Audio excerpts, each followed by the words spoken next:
estudiando locución, la sastrería estaba en la 25 de febrero. Sí, entonces, estudiando locución, yo siempre practicaba y cosas cuando estaba en horas libres. Y frente a donde estaba la sastrería vivía Bolivita. Sí, Bolivita, José Pérez y Johnny Puesán fueron prácticamente los fundadores de la opción de la correcto. Y un día se me acerca y me dice, mira, hay un proyecto en el Canal 6 que en ese momento. No hay un centavo, pero para que tú vayas a ser presentador, porque todo el mundo era gratis. Y entonces así fue que yo entré al programa y fue mi primera aparición, vamos a decir, en televisión y haciendo comunicación. A mí me encanta cuando la gente me dice en la calle, mira, a mí me gustan tus comentarios, porque independientemente de si tú simpatizas o no simpatizas con alguien, tú haces críticas enfocadas en lo que realmente está sucediendo, en la situación real, y no críticas por criticar. Lo primero que yo le aconsejo a la gente, siempre le aconsejo a la gente, no es necesario tener más de una tarjeta de crédito. Exacto. A lo sumo 2 como mucho. Pero eso es porque tú eres una persona solvente, que maneja mucho dinero. Pero si no, tú lo que debes tener es una sola tarjeta de crédito. Limitada. Lo otro es que tienes que limitarte en cuanto al consumo. La entrevista de hoy llega a ustedes gracias a...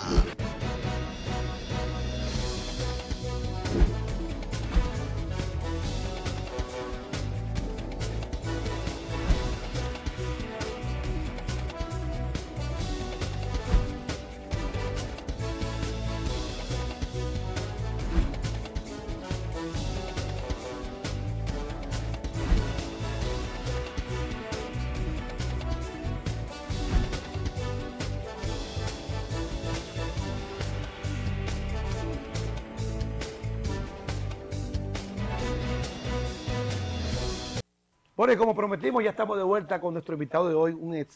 Es placer para nosotros contar aquí con la presencia de este comunicador, periodista, un hombre bien formado, con muchas informaciones que ustedes se van a sentir muy bien. Con nosotros esta mañana, Esteban Delgado. Bienvenido, hermano. Saludos, Carlos. Un placer, ya don Cibao ahí, amigo suyo. ¿Cómo está usted? El papá de Wilson Díaz. Sí. Y Esteban Delgado con 27. Ah, sí. Sí, nos conocemos hace tiempo. Hace muchos años. Hace mucho, sí. Empezamos allá en Canal 6 joseando. Ahí. ¿Verdad? Sí. Hace unos añitos eso.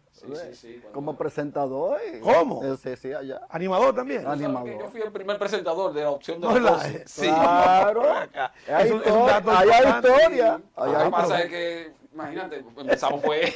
No, ahí no había nada. No había nada. Hubo que cambiar entonces. Sí, ahí para adelante, pero mira, ha hecho muy bien el crossover, muy bien, te ha ido, porque tú eres un hombre que en los medios de comunicación, como comentarista y analista político, hace una labor extraordinaria, realmente. Te disfrutamos todas las mañanas. Eso, tratando de ofrecer información útil. Un hombre siempre bien vestido. Y bien formado. Sí. Y porque él se fija en mí. Él sacó a mí. ¿Usted se acuerda de que sacó a mí? Sí. Ese es uno de ellos. Él copió de ahí de los Cibaos. Pero se me ha ido adelante. No. Esteban, qué bueno. Esteban, siempre nos gusta compartir con nuestro público el origen de nuestros invitados, porque a veces la gente ve a las figuras en los medios, en la televisión, pero a veces desconoce que detrás de ese éxito que se puede mirar, hay una historia, ¿verdad? Que contar, problemas, situaciones, el origen humilde. ¿De dónde tú vienes? Yo vengo de la zona oriental. Pues mira que bien. Sí, mis orígenes son de un barrio pobre de aquí, del área de Villa Duarte, que es el barrio de Maquiteria. Pero mira, qué bien. En mis primeros años, yo me crié ahí en ese barrio. Wow. Y ahí estudié en la escuela Santa Clara, que es donde está el Club Maquiteria, el club deportivo, destacado en esa época, mucho en el boxeo. Claro. Ahí yo estudié. Rudy Zapata. Sí, Rudy Zapata. Teresa Durán, por ahí, Matilde Guerrero también. Sí, y entonces ahí, bueno, fue que tuve mis primeros años de vida con mi familia, mi padre, mi madre. Mi padre murió muy joven, porque mi padre murió, yo tenía apenas 14 años, no había cumplido los 15 años. Wow. Pero mi padre me mandó desde muy joven a donde un primo que teníamos que era sastre, tenía una sastrería. Y me dijo, usted va para la sastrería, para el taller, en la mañana. A filetear, en la tarde, a poner botones. Sí, okay. Recuerdo que me iban a pagar 10 pesos semanal. Pero después, cuando vino la época baja de la sastrería, tú sabes, en diciembre, pero ya en enero, febrero, el primo me dijo, mire, ya váyase para acá, primo, ya yo no puedo seguir pagando los 10 pesos. Y bueno, dejó de ir el primer día, y el segundo día, mi papá me llama y me dice, ven acá, ¿por qué tú no estás yendo a la sastrería, al taller de sastrería, como le decían antes? Y digo, no, porque que ya el primo me dijo que el maestro que ya no me puede dar los 10 pesos que me pagaba. ¿Y usted está probando? Y me dijo, bueno, pues mire, a partir de mañana usted va a ir gratis al Wow. Wow. A partir de mañana usted no va a cobrar nada. Sin cobrar usted como quiera. Wow.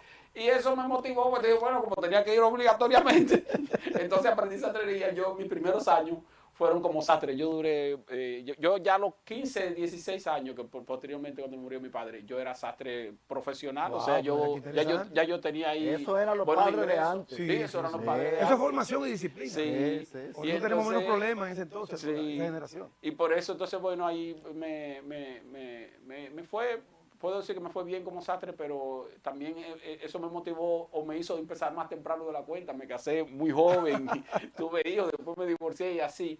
Pero luego entonces empecé a estudiar locución. Y mira qué bueno que mencionaste lo de la opción de las 12 ahorita, don Cibao, porque estudiando locución, la sastrería estaba en la 25 de febrero. Entonces, estudiando locución, yo siempre practicaba y cosas cuando estaba en horas libres. Y frente a donde estaba la sastrería vivía Bolivita.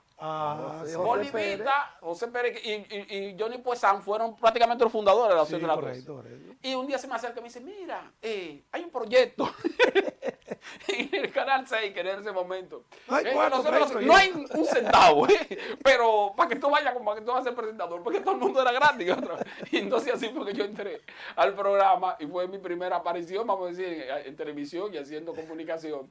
Pero luego tuve que dejarlo porque las limitaciones económicas y eso, y la responsabilidad, pues, porque tenía que ir. Pero aprendí, fue una experiencia. Y luego entonces sí comencé a estudiar comunicación social, que me motivó a estudiar comunicación social, y ya pasé a ser ya un profesional de periodismo. A partir del 96 yo entré a trabajar como periodista en el periódico El Caribe, como le decíamos El Caribe Viejo, en septiembre de 1996. Por lo tanto que yo en este mes estoy cumpliendo 29 años de ejercicio profesional ininterrumpido como periodista. De ahí pasé al periódico El Siglo, y en el periódico El Siglo estuve del 97 al 2001 hasta que lo cerraron. Sí, correcto.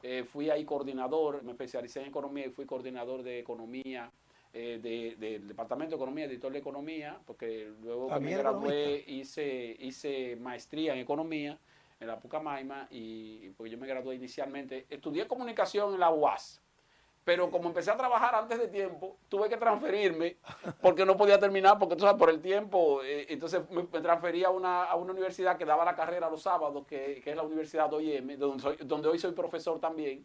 Y ahí entonces ya terminé la carrera, me transferí, terminé la carrera, me gradué y luego hice especialidad en economía en la Pucamaima. De un barrio de otro país, un ejemplo de superación. Claro, Sí, como muchos. sí. De maquiteria. Entonces después pasé a ser editor de economía del periódico El Caribe. O sea, regresé al Caribe como editor de economía. Ahí duré 2 años y algo. Fui director de comunicación también en esos, por poco tiempo, a finales del gobierno de Hipólito Mejía, de lo que hoy es el Pro Dominicana, el Centro de Inversión y Exportación de República Dominicana, el CIRD, que era el CIRD, ahora es Pro Dominicana. Ahí fui gerente de comunicaciones y luego en el 2004 entonces pasé a ser editor de economía del periódico Diario Libre. O sea, siempre como editor de economía, haciendo periodismo de economía. Prolífera, Diario Libre hasta el 2007. En el 2007 pasé al Listín Diario como editor de economía también. Del 2007 al 2010. Y en el 2010 volví al periódico El Caribe como subdirector del periódico. Ya como subdirector, ahí duré 3 años y algo. Pasé luego a dirigir el área de economía de la revista Mercado por poco tiempo, 1 año nada más, porque en ese tiempo estábamos trabajando, Jairo Severino y yo, en el diseño del periódico El Dinero, que es el periódico de economía y finanzas, donde estamos ahí desde el año 2015, haciendo periodismo de economía y finanzas. Jairo Severino es el director y yo soy el subdirector.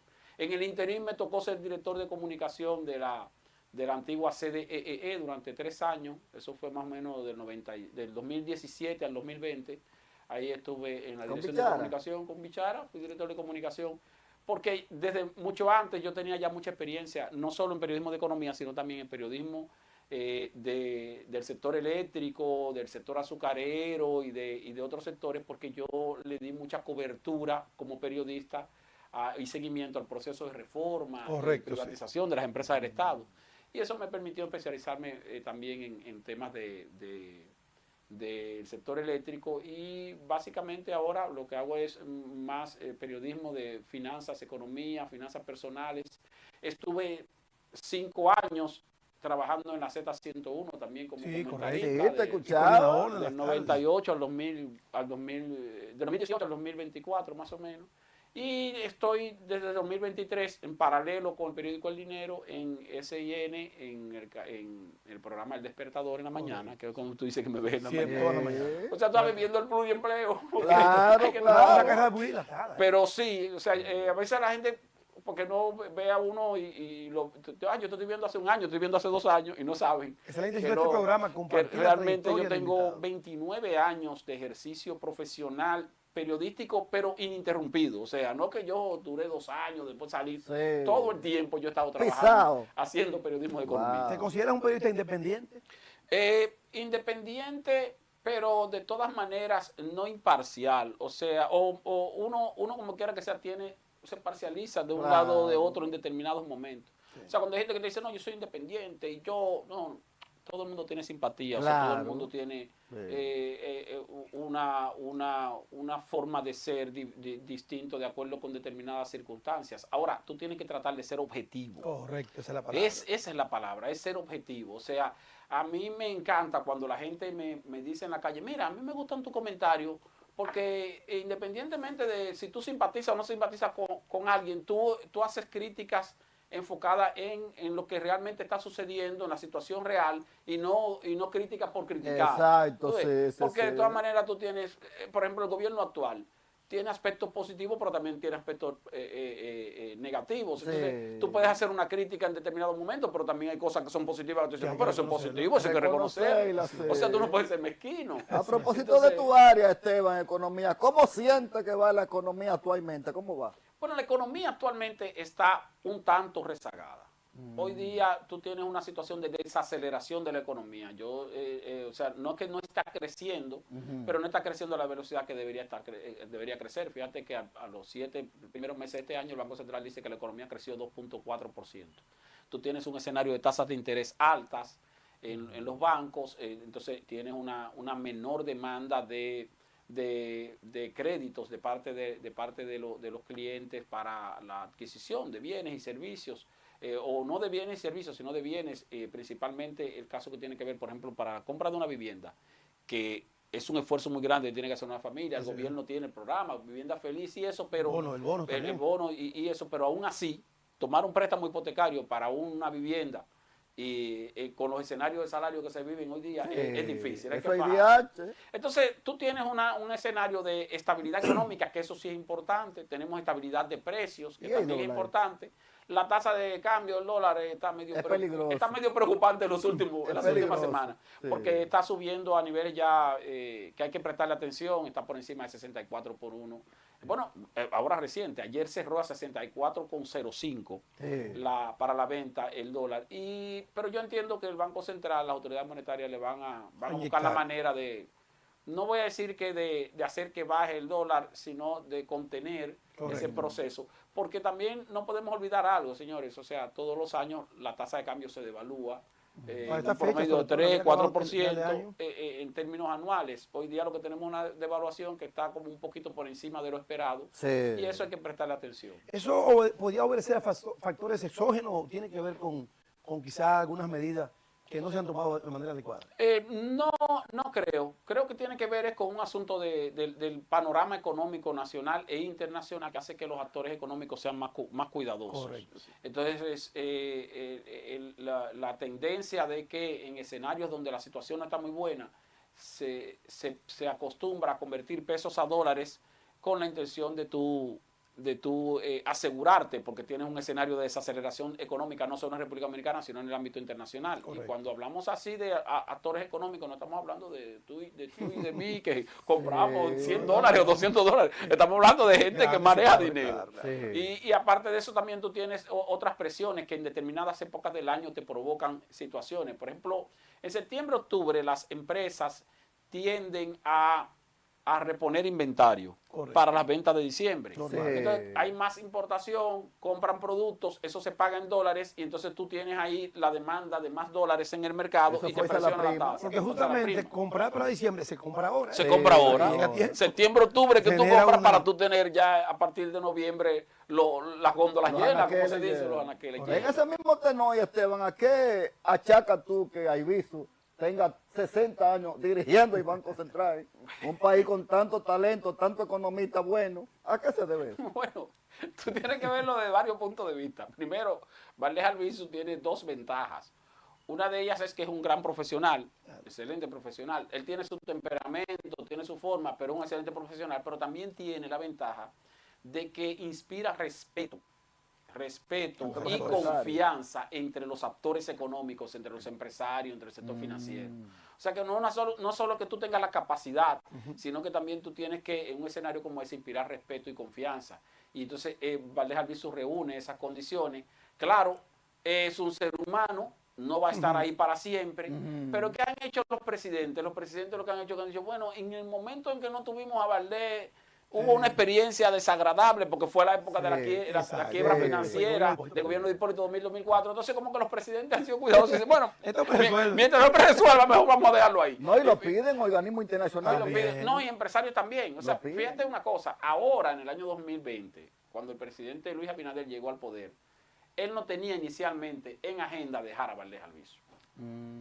Lo que él recibió fue muchas recomendaciones de parte del sector privado que le dijeron, presidente, en un escenario de pandemia, en un escenario de cambio de gobierno y cambio de partido, en un escenario de incertidumbre internacional, lo mejor que usted puede hacer es dejar vamos a decir, la parte que tiene que ver con estabilidad macroeconómica como está. Correcto. Y para dejarla como está, deje al mismo equipo mientras tanto. Pero finalmente le tomó la confianza y fíjate cómo ha seguido en la posición, que creo que fue una buena decisión. Sí. Pero, repito, es un ser humano.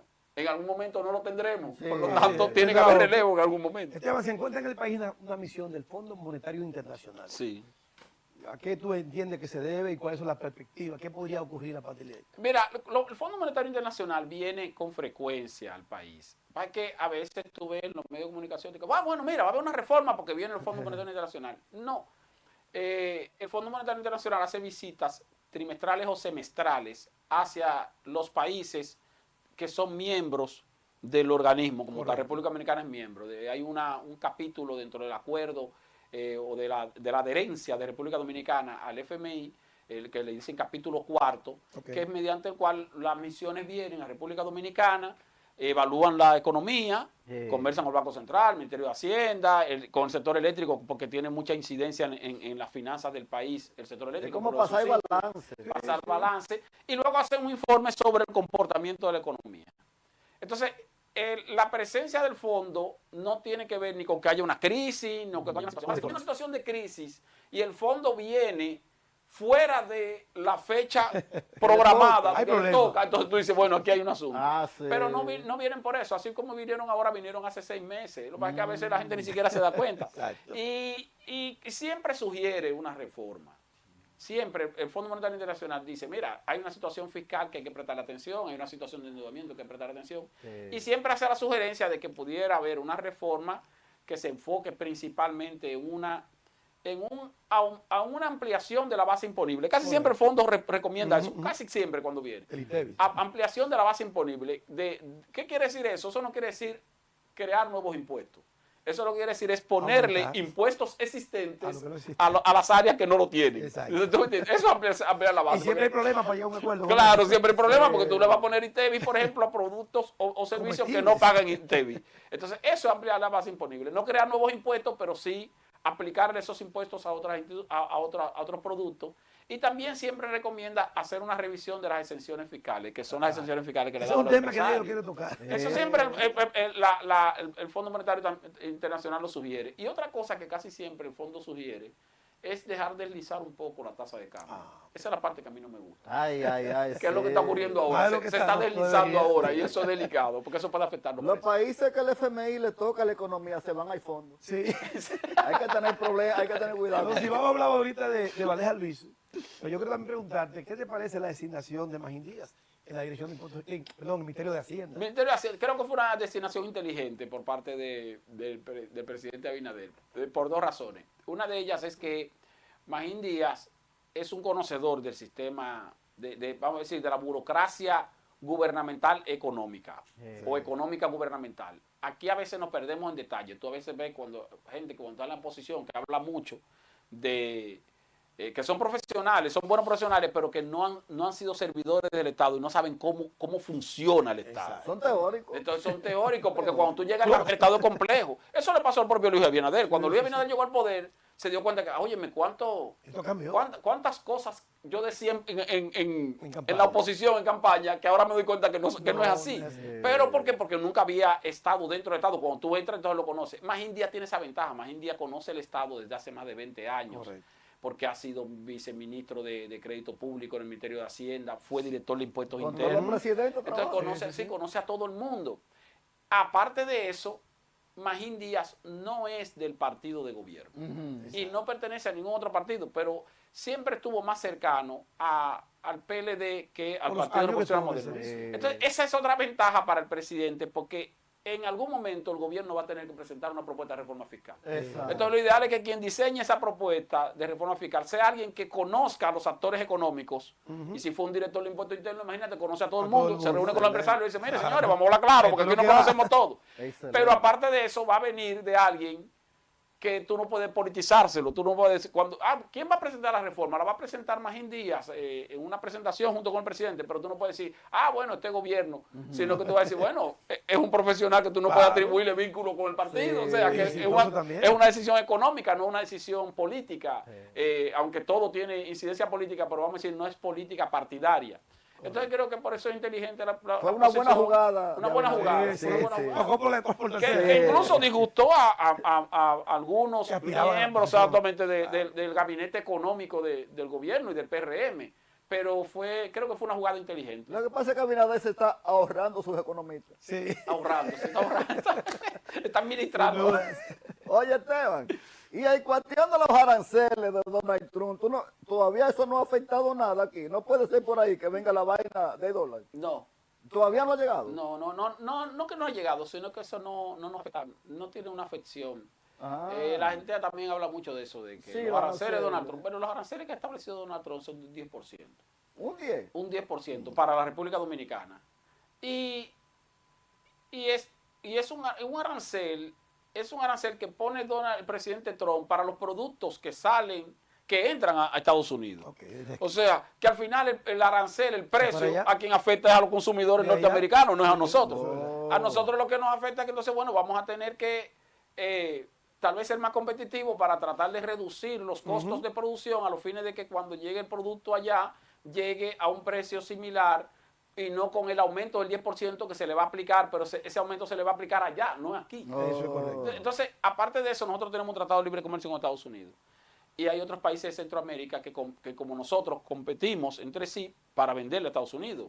Nicaragua, Guatemala, El Salvador, Costa Rica bueno, sí, Costa Rica me falta uno. Nicaragua, Guatemala, El Salvador. Bueno, y Honduras. Entonces, a esos países también se le impuso un arancel del 10%. Quiere decir que estamos en igualdad de condiciones. Ahí no nos afecta. Eso no nos afecta. La gente te dice, bueno, mira, es como cuando te hablan de que le van a poner un impuesto a la remesa. La remesa que envían los dominicanos de allá. Bueno, ¿de cuánto por ciento? ¿De un 2%? ¿O de un 3%? Bueno, entonces te dicen, bueno, las remesas se van a reducir un 3%. No, se van a reducir. La gente no va a enviar. Porque la gente no va a enviarlo. O sea, si tú enviabas $100, ahora tú tienes que enviar $103. Exacto. ¿Qué dominicano va a decir ahora? No, mira, como tengo que dar $3 más, no lo voy a mandar. Sí. No mandan. O sea, ya que lo mencionaste. A veces se habla de ajuste y queremos crear un cuco aquí. Y cuando tú te das cuenta, bueno, tú nada más tienes que darte cuenta de algo. Tú has visto al presidente expresando preocupación real por ese arancel de 10%. No, en absoluto. ¿Pero por qué? Porque las exportaciones no se han reducido. Entonces, si las exportaciones no se han reducido, quiere decir que no ha tenido un gran impacto. Donald Trump ha puesto el dedo en la llaga. ¿Qué va a pasar con Maduro? ¿Lo van a madurar? Creo que sí. Y mira, Donald Trump ha hecho algo sumamente inteligente. O sea, el hecho de debilitar al gobierno de Maduro sin violencia, sí, dándole por donde con una justificación que no tiene tasa de rechazo, porque cuando tú dices, no, nosotros lo que estamos es en agua internacional enfrentando el narcotráfico. ¿Quién va a decir que está en contra de eso? Eso es verdad. Nadie va a decir que está en contra de eso, porque no, pero es positivo. Hasta pusieron ahí un... Sin embargo, lo que ha hecho es que lo ha acercado al gobierno venezolano. Sí. Y entonces ya el presidente Maduro se siente preocupado. Entonces, sin injerencia, yo no puedo intervenir ese país, porque si lo intervengo, no solo va a provocar una situación de conflicto internacional, sino que el costo para la finanza de Estados Unidos sería brutal, porque tú tienes que invertir. Si y tú vas a provocar invertir, víctimas. y provocar víctimas. Entonces, no, yo lo voy a hacer sin violencia. Yo lo que voy a hacer es que lo voy a cerrar el paso. La Eso es lo que ha de hecho. bienes también, por ejemplo, Sí, los aviones, todo, vías, dinero. todo. Entonces, ahora mismo Maduro está en una situación complicada. ¿Qué va a pasar me imagino que en los próximos días, en las próximas semanas, que las Fuerzas Armadas le van a decir, bueno, presidente, No podemos más ya. no podemos porque nosotros teníamos, porque de todas maneras es verdad que habían actividades ilícitas y es verdad que como quiera se beneficia ese gobierno de algunos asuntos que tienen que ver con tráfico de sustancias prohibidas. Entonces, ¿cómo los países, los gobiernos no democráticos, por no decir dictatoriales, se mantienen en el poder? Se mantienen en el poder cuando le dan vida a sus Fuerzas Armadas. Así es. Pero cuando la vida de esas Fuerzas Armadas está limitada, en peligro, son las mismas Fuerzas Armadas que dicen, no, hasta aquí ya llegamos. no, hasta aquí llegamos. Recoja, presidente. Entonces lo está acercando. Sí, y El 8 países cerco más. está dando resultados. Y 8 países más se han adherido. Francia, Sí. Chile, España. Brasil, No, creo que y nosotros mismos, fíjate que el presidente Nosotros mismos declara declaramos- terrorista al cártel de los soles, pero el cártel de los soles es un cártel venezolano. Claro. Sí, Bueno, eso en sintonía con Ya todo. comenzaron las señas ahí de los guardias. Esteban, regionales. siempre te he visto preocupado enfrentando a los bancos por el crimen, el atraco de la tarjeta de crédito. Esteban ha sido Un un aliado gran permanente. defensor de tarjeta Siempre. viente. Sí, eso es verdad. Sí, yo soy defensor, pero, ¿Y cómo va tiene eso? su programa pero no aparte. le diga atraco, si va, porque los bancos no atracan con eso. Yo conozco gente que se han dado un tiro por una tarjeta de arrebatan. crédito. Como que era un servicio. Lo que pasa es que No hay manejo. sí, los tarjetavientes no son muy disciplinados. Exacto. Y tienen que ser más disciplinados. Lo primero que yo le aconsejo a la gente, siempre le aconsejo a la gente, no es necesario tener más de una tarjeta de crédito. Exacto. A lo sumo 2 como mucho. Como mucho. Pero eso es porque tú eres una persona solvente, que maneja mucho dinero. Pero si no, tú lo que debes tener es una sola tarjeta de crédito. Limitada. Lo otro es que tienes que limitarte en cuanto al consumo. El hecho de que te digan que tu tarjeta de crédito tiene un límite de 40,000 pesos, no quiere decir que tú tengas que consumir los 40,000 pesos, porque como quiera que sea es un préstamo. Hay que pagarlo. Es un préstamo que hay que pagarlo. Es por emergencia. Y tienes que fijarte siempre procurar siempre pagar lo que consumes en el mes antes de que llegue el vencimiento. Tomar en cuenta cuál es la fecha de corte, cuál es la fecha de vencimiento, para pagar antes de que llegue el vencimiento, porque así aprovechas tú a la tarjeta de crédito. En vez de que el banco te robe a ti, si lo dijéramos así, tú eres que le roba al banco porque tú te financias sin Eso es pagar verdad. intereses. Sí, paga al banco, tiempo, Si tú pagas tiempo, tú tienes un financiamiento gratuito de 51 días en términos promedio. Ahora, lo que ocurre es que la gente es indisciplinada. Es un tema de educación De financiera. educación financiera. Y además que la gente se lleva de que cuando te dan ofreciendo, tú tienes tu empleo, tú tienes una tarjeta de crédito, tú te manejas normal con la tarjeta de crédito, cuando te llaman para ofrecerte otra. No quiero, no me interesa. No pierdas tiempo escuchando a la persona que te está tratando de convencer. Exacto. Porque si le Porque dijiste te que va a sí, convencer. te va a convencer. Entonces, Sí. antes de que te diga que sí o antes de tú distraerte con eso, tú simplemente dices, mira, no me interesa y le cierras. Ni siquiera escúchalo. Tú eres un hombre de Y ya televisión y terminaste. sabes cómo son los técnicos, ¿verdad? Las Sí. señales, ya estamos haciendo las señas. Pero antes que ya lleguemos al final del programa, una pregunta que no puede faltar. Perspectiva de la situación política dominicana, los partidos, los candidatos. Los candidatos. Bueno, Primero, la Primero- fortaleza de los partidos al día de hoy. primero mi teoría es que la competencia electoral va a ser entre el Partido Revolucionario Moderno y el Partido Fuerza del Pueblo. Sí. O sea, el PLD definitivamente Queda abajo. va a quedar abajo. Va Claro. a quedar tercero y no va a salir del tercer lugar. Ahora, va a depender del posicionamiento, el posicionamiento de la oposición, en este caso, hablando de la Fuerza del Pueblo, Sí. va a depender mucho del manejo del partido oficial. El partido oficial tiene, siempre, señores, los partidos en el gobierno tienen una ventaja, una ventaja comparativa que es automática. O sea, yo siempre digo que si tú llegas al día de las elecciones con la oposición con 2 puntos por encima tú lo puedes del buscar. gobierno, del partido de gobierno, el partido de gobierno gana. Claro, o tú sea, vas a buscar. si tú llegas, si en las encuestas te dicen, mira, la oposición tiene un 52 y el partido de gobierno tiene un 49 o 48.